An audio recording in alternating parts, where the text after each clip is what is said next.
You can use InDesign to make anything from a one-sided business card to a book thousands of pages long, but as soon as you go beyond that little business card, you're going to need to learn how to manage your pages, adding pages, moving them around, deleting them, and so on. That's what we're going to cover here. Now, all these page features show up in two places in InDesign. First, under the Layout menu, you can choose the Pages submenu, and second, the Pages panel. Now, all those features that were in the Layout menu show up here in the Pages panel too, so I'm going to focus here on the panel. The first thing you'll notice about this, if you're an old Quark Express user, is that this panel looks very much like the Document Setup palette in Quark Express. Well, there's a reason for that. Adobe wanted to make this program attractive to Quark Express users, of course. But it's not necessarily the best use of your screen real estate. So here's a little trick that I always like to teach new InDesign users. Go to your Pages panel flyout menu and choose Panel Options. This lets you control how the panel actually looks, how it appears, how it functions. And I always suggest people turn off the Show Vertically checkbox. When I click OK, you'll see that this now lays out all the pages in a much more efficient way. Now this panel has a scroll bar, but note that in CS3 I can also scroll with the scroll wheel on my mouse, or I can simply click and drag with this little grabber hand. Now let's say I wanted to add a page or two at the end of this document. There are several ways of doing this. One is to click on the New Page button. This will add a single page after the current spread. So I need to tell InDesign where to add it. So I'm going to double-click on this 8-9 page spread, because that makes it into the current spread, and now I'll click the New Page button. That adds a new page 10 right at the end. Here's another way I could add a page.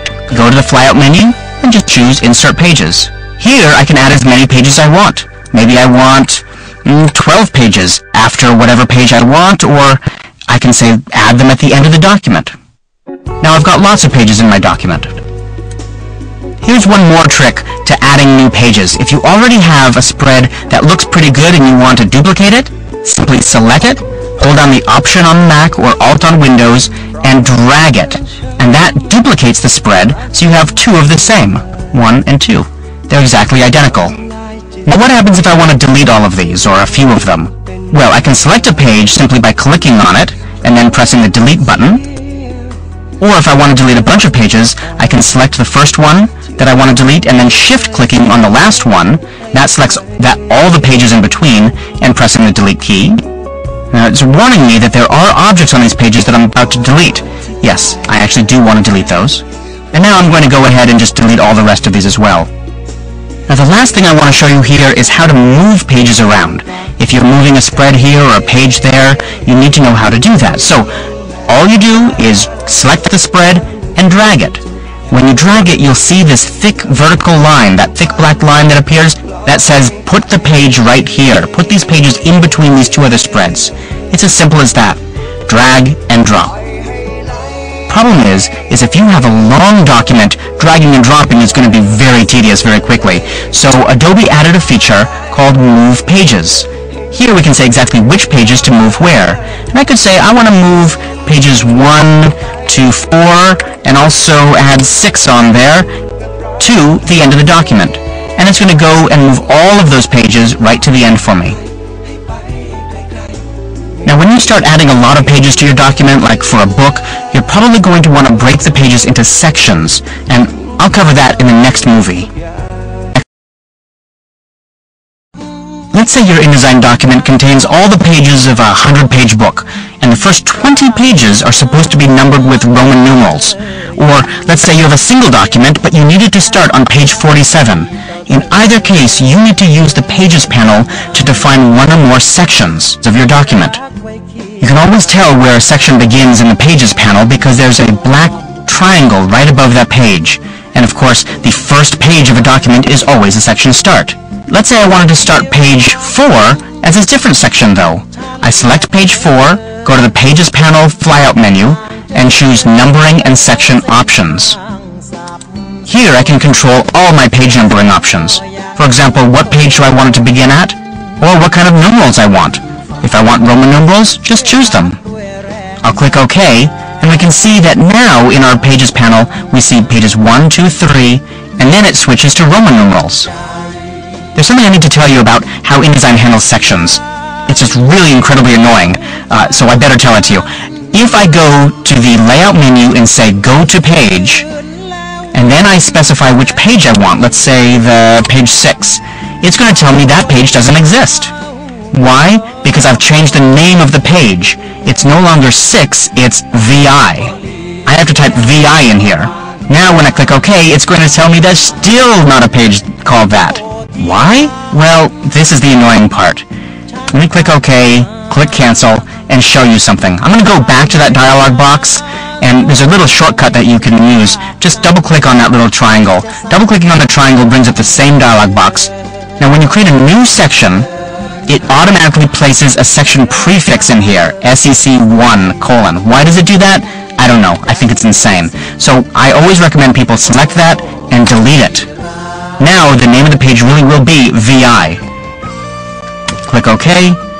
I'll use a shortcut for go to page, which is Command J on the Mac or Control J in Windows, and I'll just say go to VI. It knows what that page is now, so that's great. There's one other shortcut I should tell you about having to do with page numbering. If I want to go to, let's say, the 8th page of this document, and I don't know what it's called, I don't know what 8 is in Roman numerals, let's say, I can say Command J or Control J and just say +8. +8, this has nothing to do with doing math or something. +8 simply means the 8th page. Now the main reason why people change their page numbers is for them to show up somewhere on the page. In this case, I want the page number to show up here in this little green box. As you will be learning in the next few movies, anytime you want something to show up on a bunch of pages, you should put it on a master page. So I'm going to jump ahead here just for a moment and show you how to add something to a master page. I'll go to my master page by double-clicking on it, and then I'm going to zoom in here just so I can see my green box. You'll see that there's a text frame sitting on top of that. So I want to use the type tool to click in that text frame and type my automatic page number. I don't want to have to type page numbers manually on every page. That would drive me insane. I want it to all happen automatically. That's what computers are for. So I place the cursor in that text frame, go up to the type menu, and choose Insert Special Character. And the special character I'm going to insert is, from the Markers submenu, Current Page Number. There's my current page number. Now here it shows up as the letter A, just because I happen to be on a master page called A Master. I'm going to zoom out, scroll over, and then I'll zoom in here, and do the same thing in this text frame.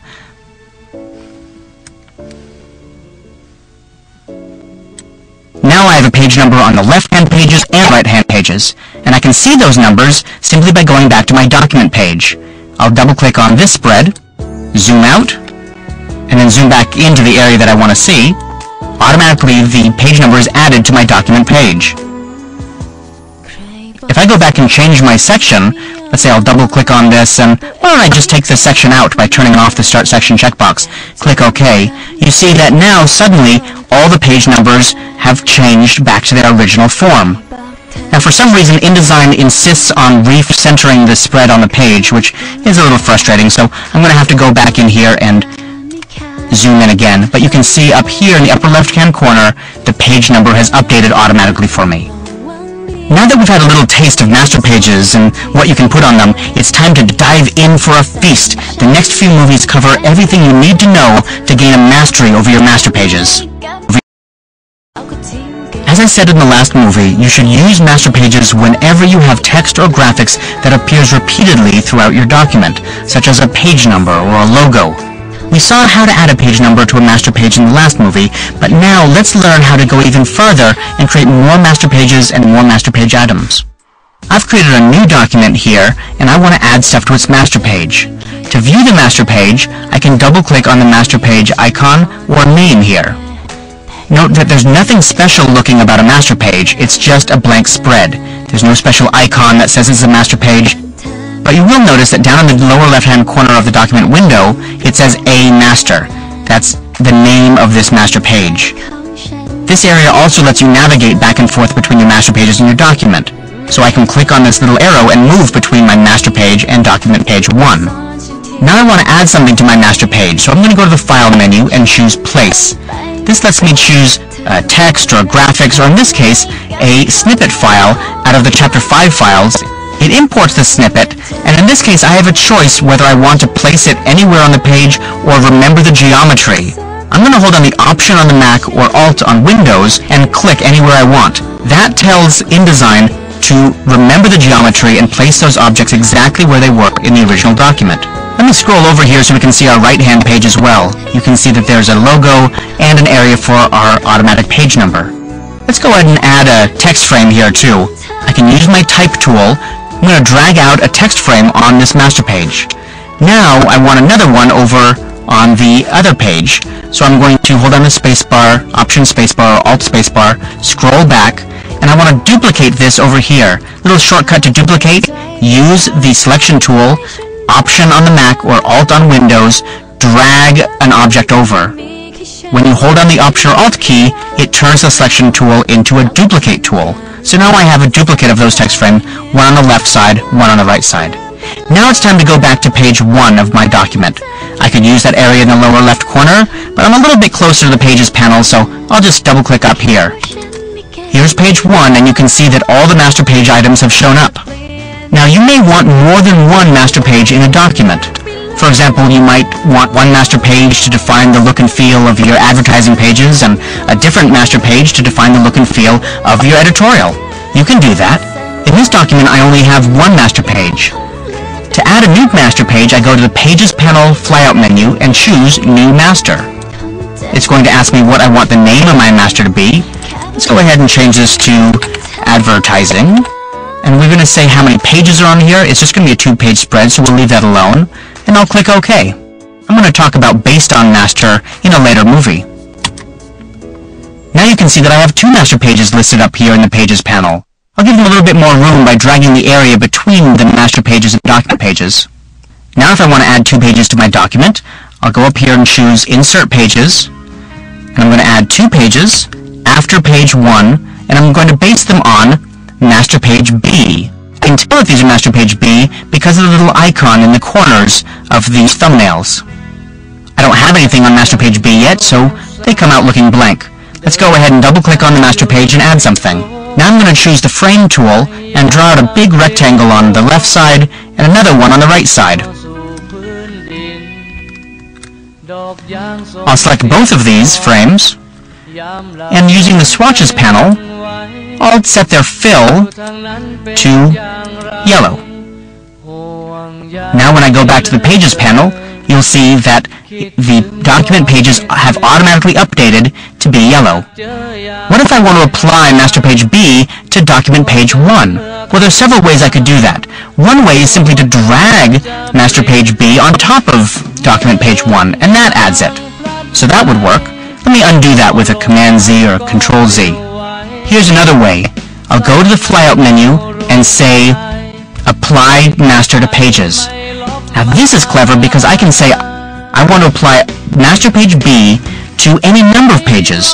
Let's say I had a long document. I wanted to add it to pages 1 and 50 through 75 and so on. Just add a bunch of ranges and pages in here, and when I click OK, the master page will be added to all of those pages. I'm going to click Cancel here and go back to document page 1 to point something out. Because when you start using master pages, there's one thing that is guaranteed to drive you crazy. If you want to move one of these master page items, like this text frame, or delete it, you just can't click on it and move it or delete it. InDesign is keeping these master page items away from you, so you don't mess up your master page items accidentally. But in the next movie, I'm going to show you how to get past the safety net and access those master page items directly on your document page.